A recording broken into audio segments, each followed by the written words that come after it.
안녕하세요. 시네포커스 록사입니다. 오늘은 정진우 감독의 대표작 초우에 대해 알아보고자 합니다.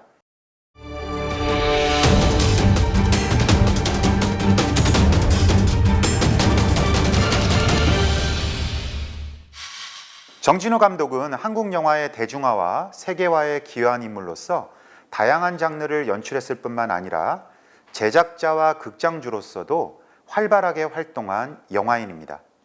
정진우 감독은 한국 영화의 기술 발전을 위해 무던히도 애를 쓰신 분인데요. 특히 한국 영화의 동시녹음 기술이 선진화하는 데 있어 크게 이바지하게 됩니다. 영화진흥공사의 제작 담당 이사로 일하게 된 정진우는 한국 영화 기술의 선진화에 많은 관심을 기울이게 되는데요. 이런 그가 한층 더 기술 개발에 정진하게 되는 큰 계기가 찾아옵니다. 1972년 제23회 베를린 국제영화제에 정진우 감독의 작품 섬개구리 만세는 본선 후보에 오르게 됩니다. 당시 유력한 경쟁작이 인도의 거장 레이 감독의 머나먼 천둥소리였죠. 영화 시사 후 기자회견장에서 인도 취재진은 정 감독에게 왜 배우들이 말하는 대사와 화면의 싱크가 맞지 않느냐라며 굳이 후시녹음을 한 이유에 대해 집요하게 물어보았습니다. 정진우 감독은 맞다, 한국 영화 여건상 후시녹음을 할 수밖에 없었다라는 취지로 대답을 했는데 결국 그해 베를린 영화제 그랑프리는 인도 감독 레이의 영화가 차지하고 말죠. 정진우 감독은 자신의 영화가 후시녹음을 한 관계로 수상권에서 멀어졌다고 느꼈다고 합니다. 이때부터 그는 인도 영화보다도 기술적으로 뒤진 한국 영화의 현실을 개탄하면서 동시녹음만이 한국 영화를 세계화하는 첫 걸음임을 확신하게 되죠. 이후 정진우는 영국과 일본에서 동시녹음 기술을 배운 후 당시 후시녹음에 전적으로 의지하고 있던 70년대 한국 영화 제작 풍토를 동시녹음으로 전환하는 데 크게 공헌하게 됩니다. 실제로 한국 최초의 동시녹음 영화인 율곡과 신사임당과 신받다 등을 제작하게 되죠. 대부분의 영화들이 처음 타이틀로 제목을 보여주는 것과 달리 그가 연출 혹은 제작한 영화의 첫 타이틀은 항상 몇 번째 동시녹음 작품이라는 자막을 가장 먼저 보여줍니다. 정진우 감독이 동시녹음에 얼마나 애착이 있는지를 잘 알려주는 대목이라고 할 수 있죠. 정진우 감독은 제작자로서도 활발하게 활동하는데요. 1969년에는 영화사 우진필름을 설립하여 약 130여 편의 영화를 제작하게 됩니다. 우진필름은 이후 김기영, 정서용 감독을 포함하여 34명의 감독들이 작업에 참여하게 되는 중견 영화사로 성장하게 됩니다. 정진우는 한국 영화의 안정된 공급과 배급 체계의 난점을 극복하기 위해 1985년 멀티플렉스의 전신이라고 할 수 있는 국내 최초 복합극장인 시네하우스를 건립합니다. 당시에는 아직 멀티플렉스라는 용어조차 없었던 시절이었고 대부분의 극장들은 종로에 몰려 있었는데요.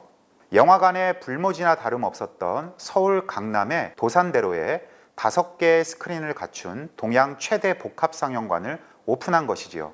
이후 시네하우스는 강남을 대표하는 극장으로 떠오르게 되며 90년대 들어 신사동 브로드웨이, 그랑프리, 노년사거리 리미에르, 강남역 동화극장과 함께 강남의 멀티플렉스 라인을 이루며 전성기를 구가하게 됩니다. 이후 강남극장 라인은 종로 극장가와 서울 시내 영화관을 양분하게 됩니다. 그러나 시네하우스는 1989년 UIP 미국 영화 직배 반대 운동에도 불구하고 당시 논란이 된 직배 영화를 상영하게 되면서 영화인들의 극렬한 반대 운동에 타깃이 되고 맙니다. 시네하우스 정진우 대표가 UIP 직배사와 손을 잡았던 것이 그 원인이 된 것이죠. 그 여파로 뱀 방사 및 방화 피해를 입기도 합니다.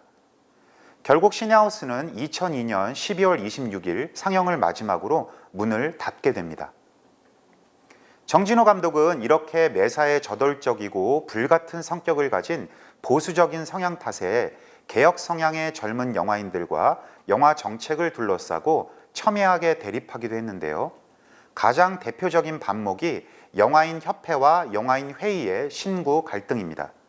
1990년대 들어 스크린쿼터 감시단, 등급의 전형관, 영화진흥위원회 구성 등을 둘러싸고 젊은 영화인들은 새로운 환경에 맞는 영화 정책 결정을 원했지만 사사건건 원로 영화인들의 반대에 부딪히게 되는데요. 그 중심에 한국영화인협회 이사장이었던 정진우 감독이 있었죠. 이런 많은 논란에도 불구하고 정진우 감독의 작품 세계는 분명 재평가받을 만한 충분한 미학적 성취를 보여줍니다. 정진우 감독은 1960년대부터 1980년대 이르기까지 많은 장르 영화를 통해 상업적 성공을 거두게 되는데요. 역시 뭐니 해도 정진우 감독은 토속적인 소재와 향토적인 서정미가 더해진 에로티시즘 멜로드라마에 탁월한 성과를 보이며 대중의 사랑을 받게 됩니다. 먼저 뻐꾸기도 밤에 우는가와 앵무새 몸으로 울었다는 모두 산을 배경으로 한 토속적인 서정미가 잘 드러나는 작품입니다. 정비석 작가의 소설 성황당이 원작인 문예영화 뻐꾸기도 밤에 우는가는 이대금 배우가 대종상 나무주연상을, 정유리 배우가 여우주연상을 동시에 수상하는 등 대종상 9개 부분에서 수상해 대종상 최다 수상작이라는 진기록을 가지고 있는 작품입니다.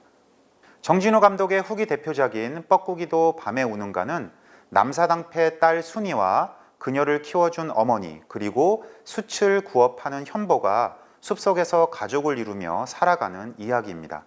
영화는 사라져가는 우리의 풍속, 고유의 아름다움을 강조하는 장면이 유독 많이 나옵니다. 찬비 파는 장날 풍경, 씨름 경기, 순막과 모닥불, 아들을 점지해달라고 성왕님에게 치성을 드리는 무속적 정서가 그것이지요. 앵무새 몸으로 울었다 역시 제20회 대종상 영화제에서 여우주연상 등 6개 부분을 수상한 작품으로서 1980년대에 암울했던 시대 분위기를 반영하고 있는 작품입니다. 뻐꾸기도 밤에 우는가와 배경과 구조가 상당히 비슷하며 부당한 폭력에 희생되는 여성이라는 주제도 유사성을 보입니다. 뻐꾸기도 밤에 우는가와 앵무새 몸으로 울었다 두 편으로 2년 연속 대종상 여우주연상을 수상한 정윤희 배우의 연호장애인 연기를 보는 것만으로도 시간이 아깝지 않은 영화입니다. 1984년 잔여몽 역시 23회 대종상에서 감독상과 작품상을 수상한 영화인데요. 제5회 한국영화평론가협회상에서 감독상, 제1회 도쿄영화제에서 세계영화 베스트 30에 선정되는 등 국제적인 평단의 인정도 받은 작품입니다. 잔여목은 씨바지를 소재로 한 영화인데요. 한 여인이 아이를 못 낳는 양반댁에 씨바지 여인으로 팔려와서 마님을 대신해 아이를 낳지만 결국은 목을 매달아 비극적 운명을 맞이하는 이야기입니다. 김진명의 베스트셀러 소설인 동명의 소설을 영화한 무궁화 꽃이 피었음이라는 정진우 감독의 마지막 연출작입니다. 영화는 한반도의 독재적인 핵 개발과 세계적인 핵 물리학자 이위소 박사의 죽음 등 당시 사회적으로 민감한 문제를 다룬 문제작입니다.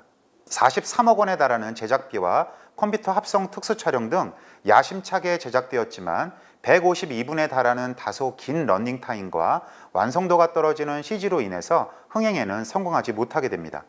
그러나 일본의 미사일 공격으로 포항제철과 울산공단이 폐허로 변하고 이에 대한 보복으로 남북한이 극비리에 공동 개발한 핵탄두가 일본을 향해 날아가는 마지막 장면은 강한 인상을 남기기에 충분합니다. 개인적으로는 무궁화 꽃이 피었습니다가 꼭 한번 현재의 관점에서 리메이크 되기를 희망해 봅니다. 초우는 정진우 감독을 작가주의 감독으로서 본격적으로 인정받게 해준 작품으로서 흔행과 비평 모두에서 성공을 거두게 됩니다. 초우는 신성일 엄앵란 커플을 탄생시킨 맨발의 청춘과 함께 1960년대 청춘영화의 대표작이자 남정임, 윤정희와 함께 여배우 트로이카 중 하나인 문희를 스타덤에 올려놓으며 트로이카 시대를 구축한 영화입니다. 프랑스 대사집의 가정부인 영희와 자동차 정비곡인 철이는 신분 상승을 꾀하는 하층 계급의 전문의들입니다.